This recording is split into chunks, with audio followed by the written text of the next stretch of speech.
3. Chaîne de traçabilité, rôle et responsabilité. Le système de certification du processus de Kimberley, qui vise à lutter contre les diamants de conflit, est un ensemble de règles à appliquer depuis le chantier où on creuse pour trouver le diamant jusqu'à ce qu'il sorte du pays. Le PK est une chaîne. Il faut que chacun connaisse son travail et ses responsabilités. C'est comme des chaînes d'hommes pour faire passer un seau de gravier. Si quelqu'un au milieu ne fait pas son travail, le seau va tomber et le bon gravier perdu. Qui est dans cette chaîne? En Côte d'Ivoire, la chaîne commence par les ouvriers. Les ouvriers miniers doivent avoir des cartes d'ouvriers miniers et ils doivent travailler seulement dans les chantiers qui sont autorisés par l'État.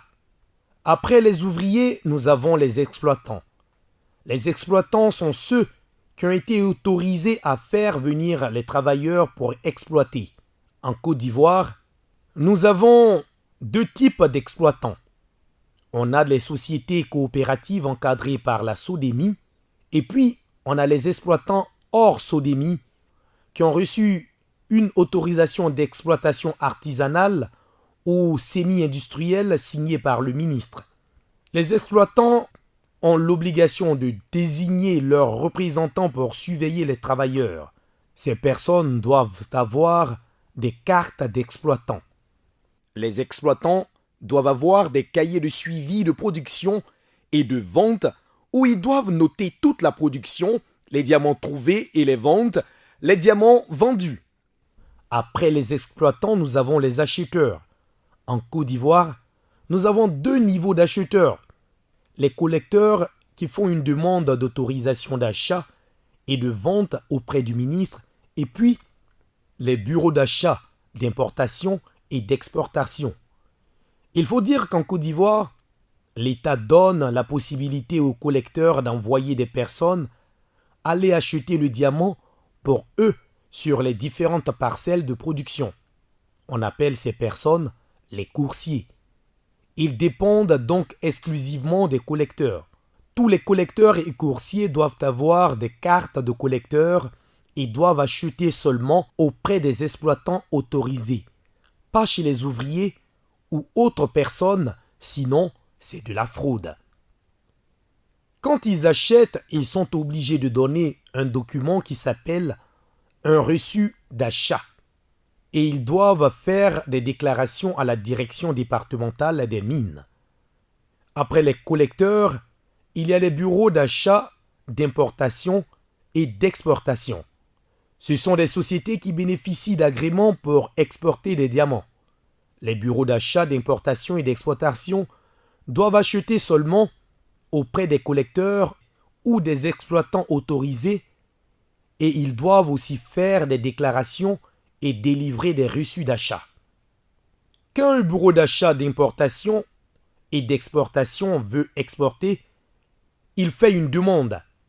Et puis, les pierres sont expertisées, une taxe de 3% est prélevée et puis le certificat du PK est délivré pour certifier que toute la chaîne a été respectée. Et c'est à ce moment-là que le colis des diamants peut quitter le territoire ivoirien en toute légalité et puis partir vers un des grands centres de commerce de diamants comme Anvers, en Belgique ou Israël ou Dubaï. Donc, de cette manière, on voit que chaque maillon de la chaîne est important. Mais il faut aussi savoir que les autres personnes et structures ont un rôle à jouer. Par exemple, nous avons la direction départementale des mines, qui est responsable de faire appliquer la loi sur le code minier sur le terrain. C'est le DD qui collecte et analyse les cahiers et les déclarations. C'est aussi le DD qui peut recevoir des demandes d'autorisation et constater des infractions. Donc, le DD et ses agents sont très importants dans les zones SODEMI, mais surtout en dehors des permis de la SODEMI. La SODEMI est également un acteur très important. En plus de faire la recherche des gisements primaires pour l'exploitation industrielle, ils ont le mandat de l'État pour encadrer les artisans miniers au sein de leurs permis. Ils signent des conventions avec les sociétés coopératives, ils collectent un pourcentage de la vente des pierres, ils délimitent les parcelles autorisées. Après la demande du SCOOPS, ils contrôlent les séances de vente et ils travaillent avec les forces de l'ordre et le DD Mines pour sanctionner ceux qui ne suivent pas les règles. Qui d'autre? Il y a les forces de l'ordre qui sont appelées pour faire des contrôles et arrêter les contrevenants. Il y a des agents de la douane qui contrôlent les colis à l'exportation et saisissent des diamants sans certificat du PK.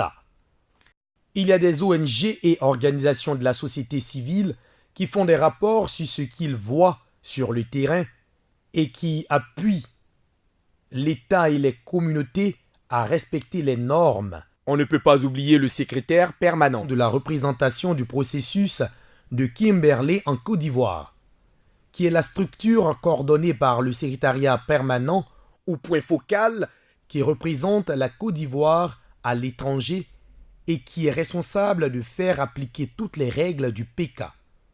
Le secrétariat est sous tutelle du ministère en charge des mines, mais en son sein, on trouve aussi la douane, les impôts et le patron des préfets et des sous-préfets.